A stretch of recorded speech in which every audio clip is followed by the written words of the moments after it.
Hi friends, எல்லோரும் எப்படி இருக்கிறீங்க? கண்டிப்பாக நீங்கள் எல்லாருமே நல்லா இருக்கணும். நல்லா இருக்கணும்னு சொல்லிட்டு தான் நான் கடவுள்கிட்ட எப்போவுமே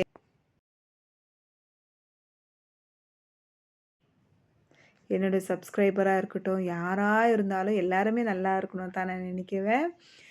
வீடியோ வந்து ஃபுல்லாகவே எடுத்து நான் அப்லோட் பண்ணி உங்கள்கிட்ட வந்து சேருது எப்போன்னு தெரியாது. கண்டிப்பாக நீங்கள் என்னோடய வீடியோ பார்த்தீங்கன்னா லைக் பண்ணுங்கள், ஷேர் பண்ணுங்கள், கமெண்ட் பண்ணுங்கள் ஃப்ரெண்ட்ஸ். நீங்கள் உங்களுடைய சப்போர்ட் இருந்தால் தான் எனக்கு வந்து நிறைய வீடியோஸ் வந்து போடுறதுக்கு ஒரு மோட்டிவேஷனாக இருக்கும். ஃப்ரெண்ட்ஸ், இதெல்லாம் வந்து ஒரு நாள் எடுக்கிற வீடியோ தான். என் கை வருதுன்றதுக்காக நான் வந்து நிறைய வீடியோஸ் எல்லாம் சேர்த்து வச்செல்லாம் போடுதில்ல ஃப்ரெண்ட்ஸ். அன்றைக்கி ஒரு நாள் ஃபுல்லாக எனக்கு வந்து என் மூஞ்சை காமிச்சு போடுறதுக்கு இஷ்டம் இல்லை ஃப்ரெண்ட். நான் நல்லா இருக்க மாட்டேன். அதனால நான் மூஞ்சை வந்து காமிச்சு எனக்கு போடணுன்னு ஆசையே இல்லை ஃப்ரெண்ட்ஸ். எப்பாச்சும் ஒரு வாட்டி தூரமாக இருந்து வேலை செய்கிறது வேணால் நான் போட்டுக்குவேன் வசி, இல்லை கிட்ட நின்று மேக்கப் போடுறது வேணால் போட்டுக்குவேன் வசி. என்னுடைய வந்து ஃபுல் விலாக் வந்து நான் எப்போவுமே வந்து என் மூஞ்ச காமிச்சு நான் போட்டதே இல்லை ஃப்ரெண்ட்ஸ். காத்தால ஏச்ச உடனே கிச்சனுக்கு போய் பார்த்த உடனே நேற்று செஞ்ச சிக்கன் கிரேவி இருந்துச்சு. 4 சப்பாத்தி கட்டிட்டு எங்கள் பொண்ணுக்கு நான் ரெடியாக வச்சுட்டு இருக்கிறேன். அவளது யூனிஃபார்மும் ரெடி பண்ணி அவளுக்கு தேவையானது எல்லாமே ரெடி பண்ணி அவளை ஸ்கூலுக்கு அனுப்பிச்சிட்டு அதுக்கப்புறம் வந்து வீட்டில் மேற்கொண்டு ஒன்றுமே இல்லை ஃப்ரெண்ட்ஸ். களி கலரி வச்சுருந்தேன். அந்த களி வந்து மிச்சம் இருக்குது. அத்தையும் வந்து நல்லா தயிர் ஊற்றி கரைச்சி வெங்காயம் போட்டு ரெடியாக வச்சுருக்கிறேன். ஏன்னா அது வந்து எனக்கும் எங்கள் வீட்டுக்காருக்கும் வந்து பிரேக்ஃபாஸ்ட்டுக்கு ஃப்ரெண்ட். இப்போ அவங்களுக்கு டிஃபன், எங்கள் பையனுக்கும் எங்கள் வீட்டுக்காருக்கும் டிஃபன் கட்டணும்.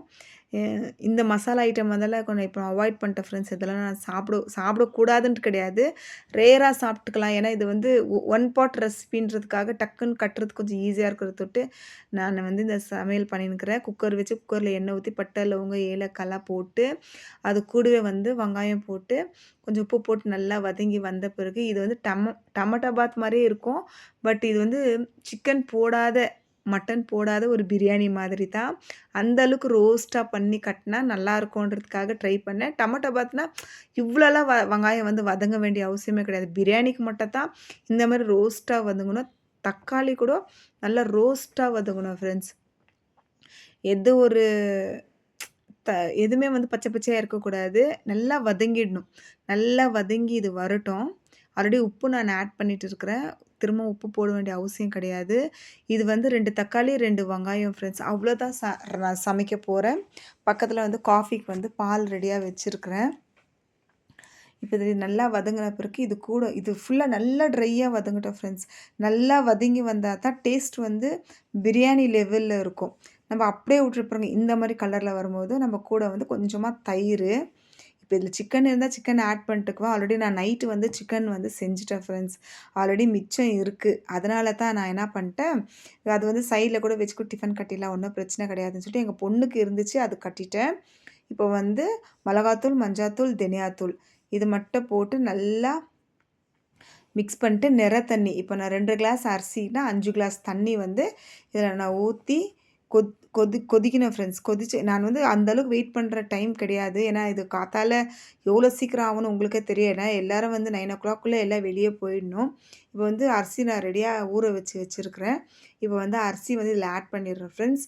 இதில் வந்து 2.5 கிளாஸ் அரிசிக்கு 5 கிளாஸ் தண்ணி, 2 வெங்காயம், 2 தக்காளி, தயிர், மிளகாத்தூள், மஞ்சாத்தூள், எண்ணெய், பட்டை, லவங்கம், ஏலக்காய் போட்டு இதை ரெடியாக வச்சுருக்கிறேன். இது கூட வந்து இப்போ நான் அரிசி ஆட் பண்ணிட்டு ஒரே ஒரு விசில் ஃப்ரெண்ட், நிறைய விசில் கொடுக்க, ஏன்னா அரிசி வந்து ரொம்ப நேரம் ஊற வச்சுட்டேன். அதனால் ஒரே ஒரு விசில் விட்டேன்னா இந்த ரைஸ் வந்து ரெடி ஆகிடும் ஃப்ரெண்ட்ஸ்.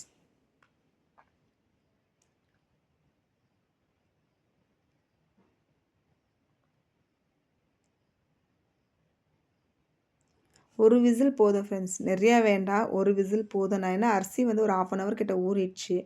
அப்போதுக்கப்பே நம்ம கழுவி போடுறதா இருந்தால் 2 விசில் விடலாம். இங்கே பாருங்க, சேம் பிரியாணி மாதிரியே வந்திருக்கும். ஏன்னா ரைஸ் பார்த்தோன்னே உங்களுக்கு தெரிஞ்சிடும். இப்போ இதை வந்து அவருக்கு நான் டிஃபன் கட்டிட்டு இங்கே பாருங்க களி வந்து கரைச்சிருக்கிறேன் தயிர் ஊற்றி. அவங்க ஃப்ரெண்டுங்களுக்கு 2 டிஃபனு. நேற்று வந்து கீரை குழம்பு சிக்கன் மட்டும் தான் பண்ணியிருந்தேன் ஃப்ரெண்ட்ஸ். இந்த கல்லாக்கொட்டை வந்து ஓவனில் இந்த ட்ரை ரோஸ்ட் பண்ணி எடுத்துட்டேன்.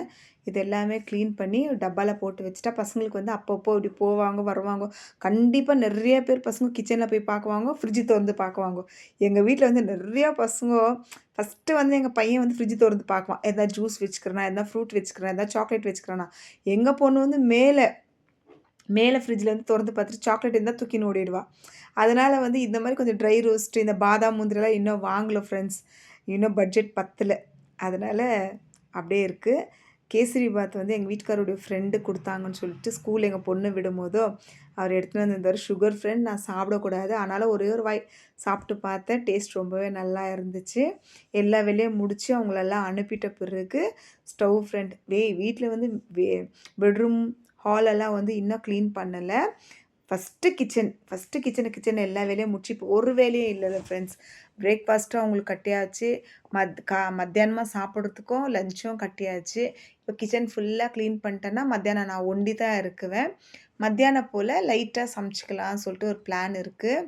நான் போய் உக்காந்து அந்த கஞ்சி வந்து குடிச்சிட்டு வந்துடுறேன் ஃப்ரெண்ட்ஸ். ஏன்னா வேலை செஞ்ச பிறகு அந்த டைமிங் கரெக்டாக இப்போ அவங்க 9 வெளியே போகிறாங்கன்னா ஒரு 1/2 ஹவருக்குள்ளே வந்து கிச்சனை க்ளீன் பண்ணிட்டு உக்காந்து இந்த கஞ்சி குடிச்சிட்டு அதுக்கப்புறம் நெக்ஸ்ட்டு வேலை ஃப்ரெண்ட்.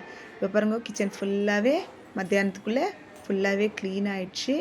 அதுக்கப்புறம் வந்து வெளியே வந்து பெருக்கிறது, துடைக்கிறது, டஸ்ட் அடிக்கிறது அந்த மாதிரி வேலை தான் ஃப்ரெண்ட்ஸ். பசங்க போயிட்டாங்கன்னா நம்மளுக்கு கூட யாருமே இல்லை ஃப்ரெண்ட்ஸ். எங்கள் ஜோய்மா சுருண்டி தூங்கின்னு இருக்குவாங்க. ஏன்னா அவங்களுக்கும் சாப்பாடு கொடுத்துட்டேன் ஃப்ரெண்ட்ஸ். அவங்களுக்கும் சிக்கன் போட்டு செஞ்சு நான் சாப்பிடும்போதுவே ஜோய்மா கூட சாப்பாடு கொடுத்துருவேன். இது எப்படி கரெக்டாக நான் காத்தால நான் சாப்பிடும்போது எங்கள் ஜோய்மா கரெக்டாக கொடுத்துருவேன். மத்தியானம் ஒரு நாள் வந்து நல்லா தயிர் அடிச்சுட்டு ஒரு பவுலில் வச்சுடுவேன். மத்தியானம் வந்து சாப்பாடு கொடுக்க மாட்டேன். அதுக்கப்புறம் நைட்டு 2 வேளை தான் சாப்பாடு கொடுக்குறேன் ஃப்ரெண்ட்ஸ். இப்போ வந்து அவங்களுக்கு 9 மந்த் ஆயிடுச்சு இல்லைங்களா. நிறையா சாப்பிட்டா கூட வெயிட் போட்டாங்கன்னா அவங்களால ஓடி ஆட விளையாட முடியாது. அதனால் வந்து 2 டைம் வந்து அவங்களுக்கு சாப்பாடு ரெடியாக வச்சுருக்கிறேன். தண்ணியெல்லாம் அவ்வளோ ஈஸியாக குடிக்கிறது இல்லை ஃப்ரெண்ட்ஸ் எங்கள் ஜோய்மா. விளாட்னா ஓடி ஆடினா தான் தண்ணி குடிக்கவா வசி. சும்மா போய் தண்ணியெல்லாம் குடிக்கிறதே கிடையாது ஃப்ரெண்ட்ஸ்.